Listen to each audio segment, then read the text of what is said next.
Jake Sullivan kicked the plasma coupling for the third time that morning, and for the third time, his salvage hauler's engines responded with what could only be described as mechanical indigestion. The ship groaned, wheezed, and finally settled into something resembling a proper idle. "Beautiful music," he muttered, wiping grease from his hands with a rag that had seen better decades. Nothing like the sweet symphony of barely functional technology to start the day. The view from his cockpit showed Kepler 442b in all its dusty, crystalline glory, a mining world that corporate interests had abandoned when the ore veins played out, leaving behind a handful of stubborn settlers and enough space junk to keep a salvage operator busy for years. Jake had been making his living here for the better part of 5 years, picking through the bones of failed colonial dreams and finding enough valuable components to keep himself fed, fueled, and occasionally drunk. His scanner chirped, indicating another debris signature in the Theta Canyon system. Jake programmed the autopilot with practiced efficiency, then leaned back in his pilot's chair, which squeaked in protest. Everything on the lazy Sunday squeaked, rattled, or made concerning electrical noises. She wasn't much to look at, but she'd been his home since he'd won her in a poker game on Proxima Station, and she'd kept him alive through more scrapes than he cared to count. "Let's see what the universe has gifted us today," he said to the empty cockpit, a habit he'd developed after too many months of solitude. "Hopefully something more valuable than the collection of broken coffee makers I hauled out of that last wreck." The canyon stretched below him like a scar across the planet's surface, its walls studded with the same purple-blue crystals that had originally drawn mining operations to this forsaken rock. The crystals were pretty but worthless, purely decorative, with none of the exotic properties that made fortunes in the galactic trade networks. Jake had always found it ironic that the most beautiful thing on Kepler 442b was also the most useless. His scanner's tone changed, becoming more insistent. The debris signature was larger than usual, and the energy readings suggested something had crashed recently. Very recently. Jake frowned at the display, cross-referencing the readings with his database of known wrecks. Nothing matched. "Well, that's interesting," he said, adjusting his approach vector. "Either someone's having a very bad day or I'm about to have a very good one." The lazy Sunday descended into the canyon with all the grace of a drunk elephant, her repulsors kicking up clouds of crystal dust that sparkled in the pale sunlight. Jake spotted the wreckage about halfway down the canyon wall, a sleek escape pod that had clearly seen better days. The hull was scored with what looked like weapon burns, and one side was completely stove in where it had impacted the crystal formations. Jake set the lazy Sunday down on a relatively flat section of the canyon floor, grabbed his toolkit and emergency medical supplies, and made his way to the crash site. The escape pod was unlike anything in his salvage database. The hull material was some kind of advanced composite that still gleamed despite the obvious trauma it had endured, and the control surfaces were arranged in patterns that hurt his eyes to look at directly. "Definitely not human design," he muttered, running his scanner over the hull. The readings were all over the place, suggesting technologies he couldn't begin to identify.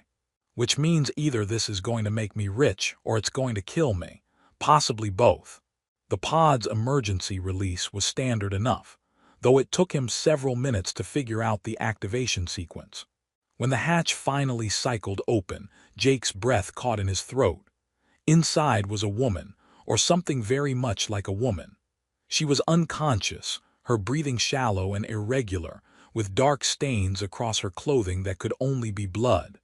Her skin was pale but had an odd luminescent quality, and her hair was a deep black that seemed to absorb light. But it was her ears that marked her as definitely not human, long and pointed, almost elven in their delicate structure. "Well," Jake said, setting down his toolkit and reaching for his medical scanner, "this is either the best or worst thing that's ever happened to me. Jury's still out." The medical scanner revealed a list of injuries that should have killed her: internal bleeding, possible concussion, several cracked ribs, and what appeared to be some kind of energy weapon burn across her left shoulder. But her vital signs, while weak, were surprisingly stable. Jake looked around the empty canyon, then back at the unconscious alien woman. His comm unit had exactly 0 bars of signal strength, which meant no way to contact the settlement or call for proper medical help. It was just him, his basic first aid training, and whatever supplies he had back on the lazy Sunday. "Okay," he said, gently checking her pulse. "Let's get you somewhere warm and see if we can keep you breathing. I'm not exactly a doctor, but I've patched up enough drunk miners to have learned a thing or two about emergency medicine." He carefully lifted her from the pod, surprised by how light she felt despite her obvious height. Her clothing was made from materials he'd never seen before, soft as silk, but with the strength of reinforced fabric, in deep blues and purples that seemed to shift in the light. Whatever she was, wherever she'd come from, she was clearly someone important. "Don't suppose you've got insurance?" Jake asked as he carried her toward his ship. "Because I'm going to have to charge you for the house calls, and my bedside manner isn't exactly what you'd call professional." The woman remained unconscious, her breathing a soft whisper in the canyon silence. Jake quickened his pace, already planning the medical intervention he'd have to attempt with his limited supplies. He'd saved lives before, usually his own, but the principle was the same. As the lazy Sunday's cargo bay doors cycled open, Jake couldn't shake the feeling that this random act of rescue was going to change everything. He just hoped it wouldn't get him killed in the process. "Welcome to Kepler 442b, he said to his unconscious passenger as he laid her on his fold-out medical cot. "Population: a few hundred humans, several million rock formations, and now one mystery alien who probably has a very interesting story to tell." If he'd known just how interesting that story was, he might have been more careful about what he wished for. 3 days had passed since Jake pulled the mysterious woman from the crashed escape pod, and he was beginning to think he'd accidentally adopted the galaxy's most high-maintenance houseguest. She'd awakened on the 2nd day with eyes like violet storms and an attitude that could freeze plasma, immediately demanding to know where she was, who he was, and why he dared to touch her without permission. "Well," Jake had said, stirring a pot of reconstituted protein stew that smelled only slightly better than it tasted, "I could have left you to become Crystal Canyon decoration, but my mother raised me to have better manners than that." The woman, who'd introduced herself only as Vixa after 20 minutes of imperious silence, had stared at him as if he'd just declared his intention to juggle neutron stars. She sat rigidly on his fold-out cot, wrapped in his spare blanket like some kind of exotic bird that had crash-landed in his humble nest. "You speak strangely," she'd said, her voice carrying an accent he couldn't place. "Your words carry no proper deference." "Deference?" Jake had laughed, ladling the questionable stew into 2 bowls. "Lady, I just spent 60 hours keeping you from bleeding out in my cargo bay. I figure that earns me at least casual conversation privileges." Now, as he watched her attempt to operate his coffee synthesizer with the focused intensity of someone defusing a bomb, Jake was beginning to suspect that Vixa had never encountered anything as primitive as push-button technology. She stood before the machine like it was a puzzle box designed by sadistic engineers, her long ears twitching with what he'd learned to recognize as frustration. "The beverage dispenser appears to be malfunctioning," she announced with the gravity usually reserved for declaring war. Jake glanced up from his workbench, where he was attempting to repair a power coupling he'd salvaged from a transport wreck. "Did you try pressing the big button labeled coffee?" Vix's violet eyes narrowed. "I activated the primary interface. The device responded with mechanical sounds but produced no sustenance." "Did you put water in it?" Silence. Jake set down his plasma torch and walked over to the synthesizer, checking the reservoir. Empty. He filled it from their recycled water supply, inserted a coffee pod, and pressed the button. The machine whirred to life, producing a stream of something that resembled coffee if you squinted and didn't think too hard about it. Technology, Jake said solemnly, handing her the steaming cup. It's a harsh mistress, but she rewards those who remember to feed her water. Vixa accepted the coffee with the careful dignity of someone receiving a diplomatic gift. She took a sip, made a face that suggested she just tasted liquid disappointment, and then took another sip anyway. "This beverage is adequate," she said finally. "High praise from someone who's been unconscious for 2 days," Jake replied, returning to his workbench. "Most people start with 'thank you for saving my life,' but I appreciate the honesty about my coffee. I did not request rescue." "Yeah, well, unconscious people rarely do. It's one of the drawbacks of being unconscious." Jake's comm unit chose that moment to chirp with an incoming transmission from New Bisbee Settlement. He accepted the call, and Mayor Patricia Wung's weathered face appeared on the small screen. "Jake, you missed your supply run yesterday," she said without preamble. "Everything okay out there?" Jake glanced at Vixa, who had gone perfectly still at the sound of another voice. "Just dealing with some unexpected salvage, Pat. Nothing I can't handle. Need any help? Doc Reyes has been complaining about being bored again." "No," Vixa said sharply from behind him. Jake covered the comm pickup with his hand. "Easy there, mysterious stranger. Pat's good people." "No authorities," Vixa whispered, her voice suddenly urgent. "No officials, no one else must know." Jake studied her face, seeing something that might have been fear beneath the regal bearing. "Pat, I'm good for now. Just need a few more days to process this haul. Tell Doc I said hi." "Will do. Stay safe out there, Jake." The transmission ended and Vixa visibly relaxed. Jake watched her carefully, his curiosity growing by the hour. Everything about her screamed importance, from the way she held herself to the unconscious authority in her voice. But there was something else there too, something vulnerable that she worked very hard to hide. "So," Jake said, settling back into his work chair, "want to tell me why you're afraid of a small-town mayor and a bored doctor?" "I am not afraid," Vixa said immediately, her spine straightening. "Right, my mistake. You're just allergic to helpful people." Vixa's ears twitched again, and Jake was beginning to realize it was her equivalent of a nervous tic. She moved to the small porthole that looked out over the crystalline canyon, her reflection ghost-like in the reinforced glass. "Your world is very small," she said finally. "Kepler 442b. Yeah, it's not exactly the center of galactic civilization, but it's home." "Home," she repeated the word like she was testing its weight. "You chose this isolation." Jake shrugged, using his multi-tool to realign the coupling's plasma channels. "Sometimes the best place to be is somewhere nobody's looking for you." Something in his tone made Vixa turn from the window. "You speak from experience.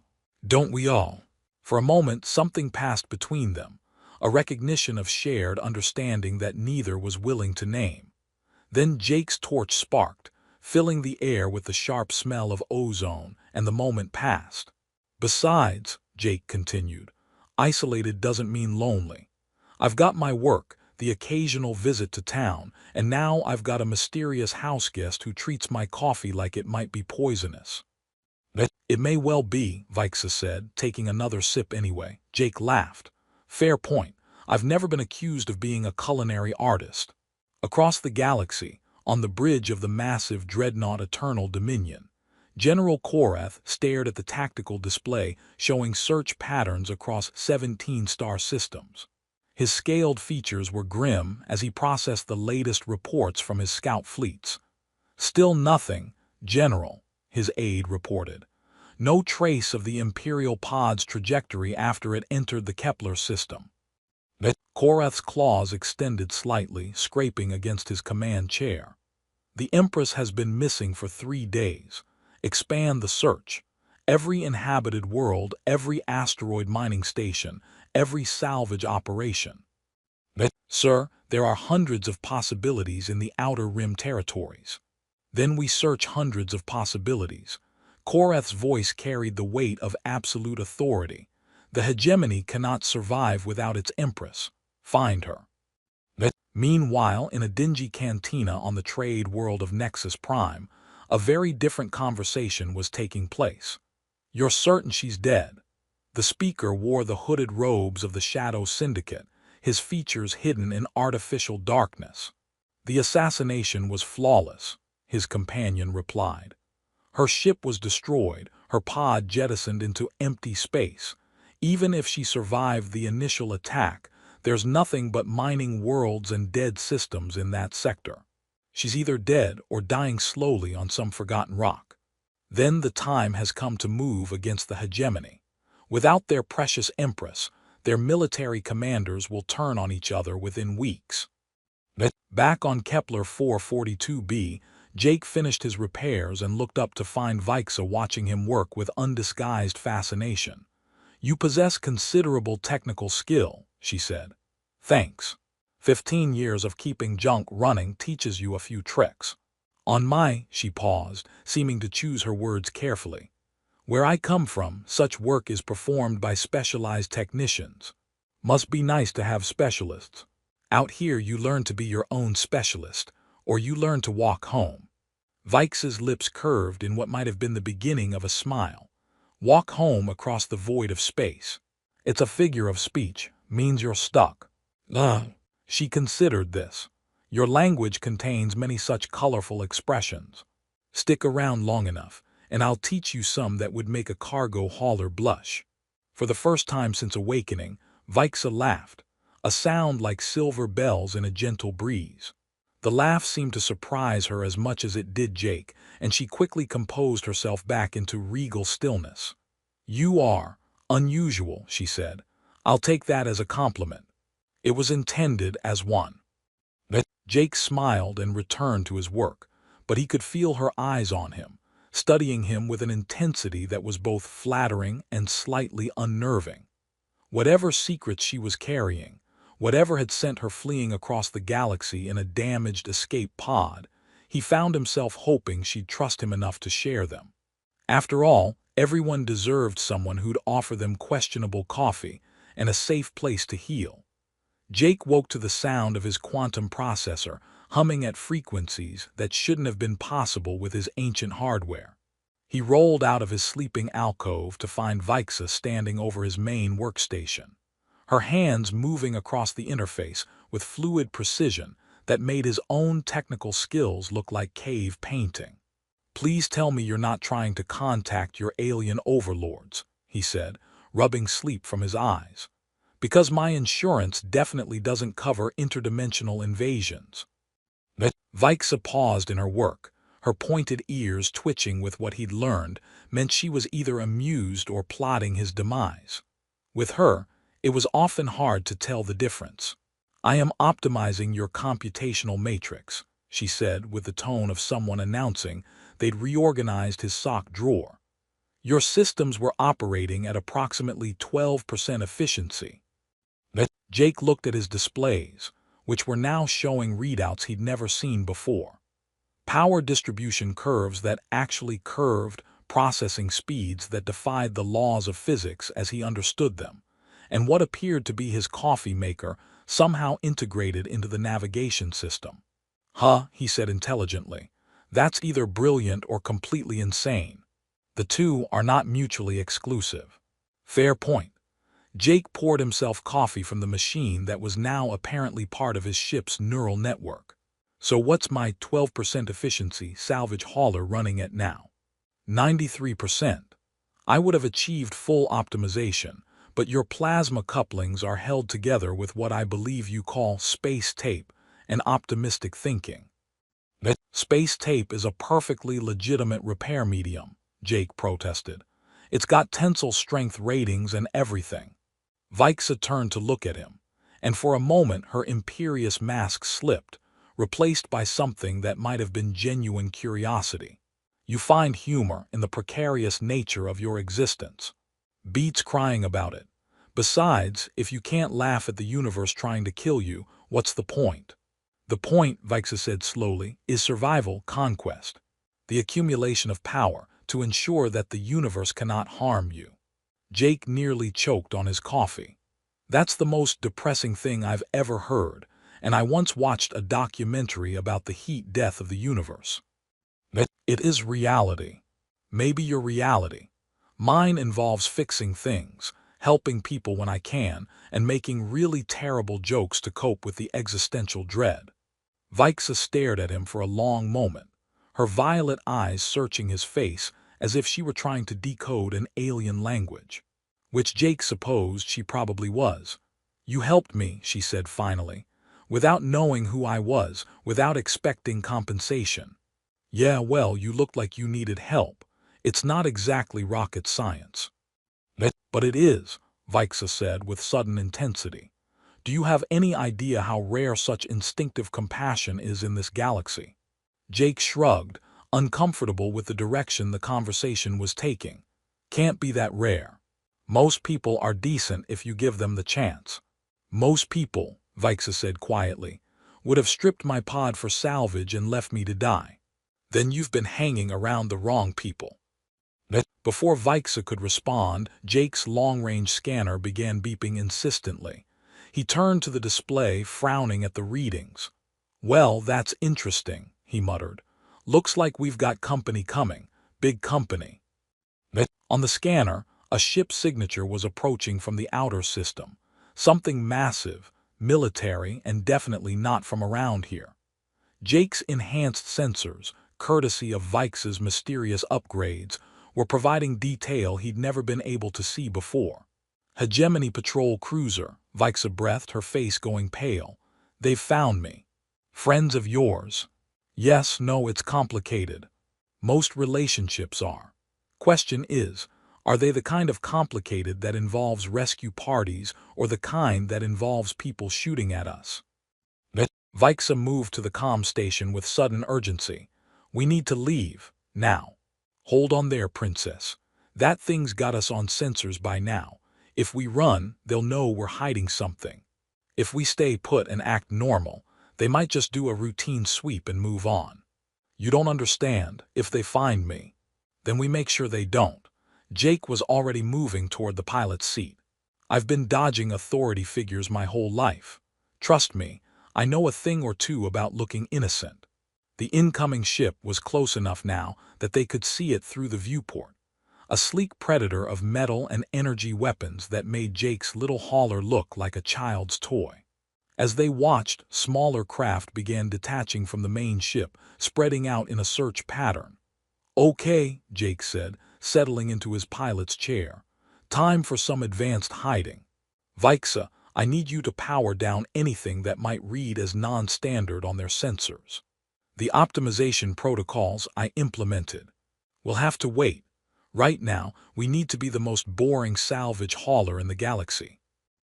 Vixa's hands flew over the controls with practiced efficiency, and Jake felt his ship systems return to their familiar, inefficient baseline.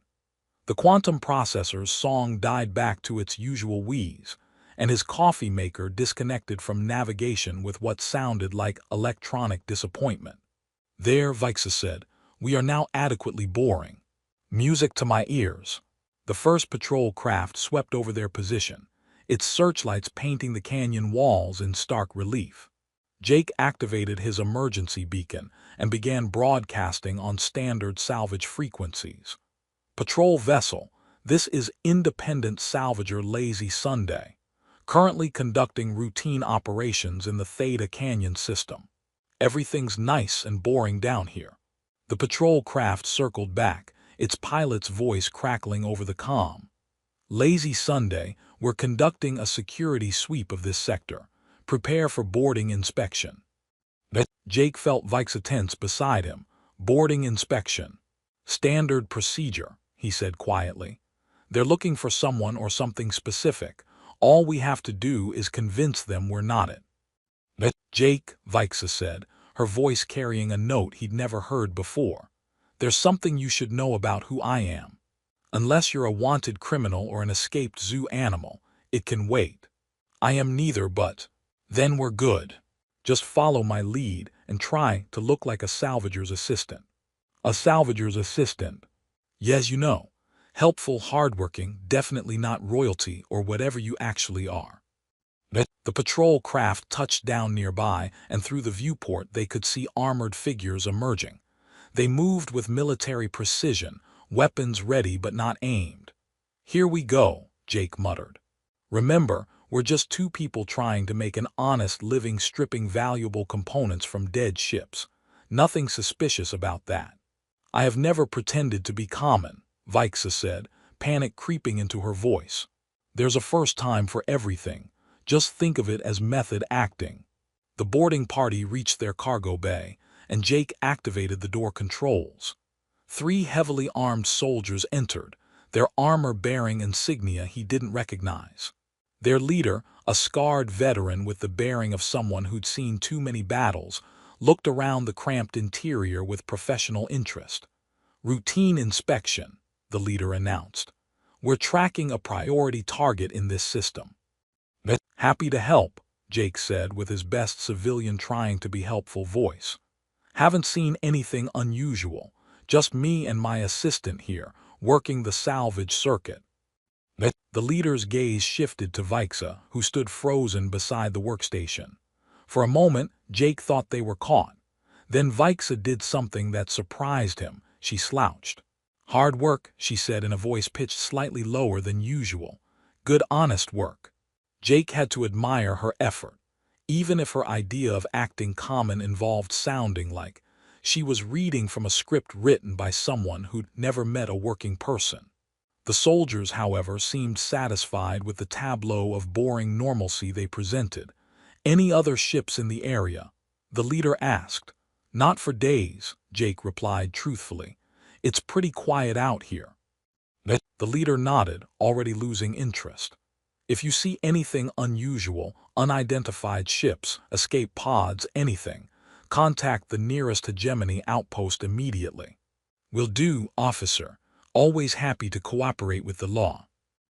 The soldiers filed out as efficiently as they'd entered, and within minutes, their patrol craft was airborne again. Jake watched them rejoin the main ship, which continued its sweep pattern toward the outer system. "Well," he said finally, "that was fun. You want to tell me what that was about?" Vixa had returned to her normal posture, the artificial slouch abandoned. "They were searching for me." "Yeah, I figured that out. Question is why?" "Because," Vixa said, meeting his eyes with an expression of profound sadness, "I am the most dangerous person in the galaxy. And now, by helping me, you may have become the second most dangerous." Jake considered this for a moment, then burst out laughing. "Lady," he said, wiping tears from his eyes, "I've been called many things, but dangerous has never been one of them. I think your people might have the wrong idea about good old Jake Sullivan." But as he watched the hegemony ship disappear into the black, he couldn't shake the feeling that his quiet life of salvage and solitude had just become infinitely more complicated. The attack came at dawn, when the canyon's crystals caught the first light and threw rainbows across Jake's viewport. He was making his morning coffee when proximity alarms shrieked through the lazy Sunday's hull, and suddenly the peaceful silence of Kepler 442b erupted into chaos. "Well," Jake said, watching 3 unmarked fighters streak overhead, "I was wondering when the other shoe would drop. Apparently it's a combat boot." Vixa was already at the sensor station, her fingers dancing across controls with inhuman speed. "Shadow Syndicate ships, they've found us. Friends of yours. The people who tried to kill me in the first place." Jake nodded as if this were perfectly reasonable information. "Right, should have guessed. Any other mortal enemies I should know about? Secret societies, angry ex-boyfriends, giant space squids with personal vendettas?" "This is not the time for humor, Jake." "Lady, this is exactly the time for humor. When people are shooting at you, you either laugh or cry, and laughing's better for morale." The fighters were banking for another pass, their weapon systems charging with ominous whines that echoed through the canyon. Jake hit the ship's startup sequence, hoping his cobbled-together systems would respond fast enough to matter. "Can we outrun them?" Vixa asked. "In the lazy Sunday, we could probably outrun a particularly motivated turtle, but that's about it." One of the fighters opened fire, sending plasma bolts sizzling past their position. The shots went wide, but not by much. However, Jake continued, his hands flying over the controls, running isn't the only option. Sometimes the best defense is aggressive landscaping. He triggered the mining charges he'd planted to break up crystal formations for easier salvage access. The canyon walls erupted in spectacular fashion, sending tons of crystalline debris cascading down like a glittering avalanche. Two of the enemy fighters pulled up sharply, but the third wasn't fast enough. It clipped a falling crystal formation and spiraled into the canyon wall with a satisfying explosion. "Impressive," Vixa said. "But the others will call for reinforcements.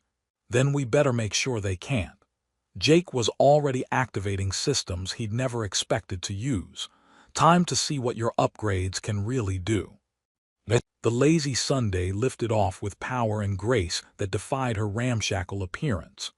Vixa's modifications had turned his salvage hauler into something that could actually fight, even if it still squeaked when it turned. The remaining fighters came at them from opposite directions, trying to catch them in crossfire. Jake rolled the ship hard to port, then cut thrust and let momentum carry them through a gap between crystal spires that was barely wider than their hull. "Your piloting skills are adequate," Vixa said, gripping her seat as they threaded the needle between towering formations. "Adequate? I just threaded a needle while doing a barrel roll. I should get style points for that." One fighter followed them into the crystal maze and immediately regretted it. The pilot clipped a formation trying to match Jake's maneuver and joined his colleague in a cloud of rapidly expanding debris. The final fighter had the sense to pull back and wait for them to emerge from the crystals. When they did, it was ready, weapons locked and firing. Jake felt the ship shudder as energy bolts scored their hull. "Okay, that one's got better reflexes than his friends." "Jake," Vixa said quietly, "there's something I need to tell you." "Can it wait? I'm kind of busy not getting us killed. I am Empress Vixara Nethai of the Hegemony of Worlds." Jake's hands froze on the controls. "Come again." "I rule 17 star systems. My military commands 1,000 ships. I am called the Iron Empress, the Void Walker, the woman who's been drinking my terrible coffee for a week," Jake interrupted. "Yeah, I figured you were important. Empress, though, that's actually kind of impressive." Another plasma bolt shook the ship, and Jake returned his attention to not dying. "So the people trying to kill us believe I'm dead. If they succeed in actually killing me, they can move against my empire while my forces are still searching for me. And the people who were looking for you earlier, my own military, they would take me back to safety, surround me with guards, and never again would I experience." She paused. This being treated like a person instead of a symbol. Jake felt something warm and dangerous bloom in his chest. He pushed the feeling aside and focused on the fighter that was lining up for another attack run. "Well," he said, "symbol or not, right now you're my passenger. And nobody shoots at my passengers without asking nicely first." The fighter came in fast and low, confident it had them trapped. Jake waited until the last possible second, then triggered every thruster the lazy Sunday had. They shot straight up, barely avoiding the canyon floor, while the enemy pilot's shots went wide. But Jake wasn't done. As they climbed, he activated the modified mining beam Vixa had somehow integrated into their systems. The coherent energy stream caught the fighter just as it tried to pull out of its dive, and the ship came apart in a spectacular light show. "Not bad for adequate piloting," Jake said with satisfaction. They emerged from the canyon to find the sky empty except for the distant glitter of stars. The immediate threat was over, but Jake could see more ships approaching on the long-range sensors. "We can't keep this up forever," he said. "Eventually, they'll send enough ships to overwhelm us." Vixa was quiet for a long moment. When she spoke, her voice carried the weight of absolute authority that had been absent during her time as his patient. "Signal the approaching hegemony fleet on the Imperial emergency frequency," she commanded. Jake looked at her, seeing for the first time not the injured refugee he'd rescued but the ruler of worlds. "You sure about this?" "I am sure." She moved to the communication station with the bearing of someone accustomed to command. "This is Empress Vixara Nethys to Hegemony Fleet Command. Authentication code Void 77 Alpha. Immediate extraction required." The response was instantaneous and frantic. General Korath's scaled face appeared on their screen, his relief palpable. "Your Imperial Majesty, are you injured? Are you safe?" "I am unharmed, General, thanks to the assistance of a loyal citizen of the hegemony." Korath's gaze shifted to Jake, who gave a little wave. Hi there, nice ship you've got." Within an hour, the canyon was filled with Imperial ships. The Eternal Dominion hung in orbit like a metal moon, while smaller craft formed protective formations around the lazy Sunday. Jake had never felt so simultaneously safe and terrified in his life. Vixa turned to him as they waited for the docking tube to connect. "You could come with me," she said, "to the Imperial Palace. You've seen what we can accomplish together." Jake looked around his tiny, squeaky ship, then at the woman who commanded 1,000 worlds. "Tempting offer, but I'm not exactly palace material. You are the man who treated an empress like a person in need of help, who shared his food, his shelter, his terrible coffee without asking for anything in return." Her smile was radiant. "You are exactly what the palace needs." "What about my salvage roots, my terrible jokes, my general lack of proper etiquette?" "The galaxy is full of proper etiquette, Jake Sullivan. What it lacks is genuine kindness." Jake considered this as Imperial Marines filed aboard his ship with ceremonial precision. "Tell you what," he said finally, "how about a compromise? I'll keep an eye on your corner of the galaxy, make sure nobody else crashes in my canyon. And maybe you could visit sometime, when you need a reminder of what it's like to be just Vixa instead of her Imperial Majesty." Vixa's expression softened.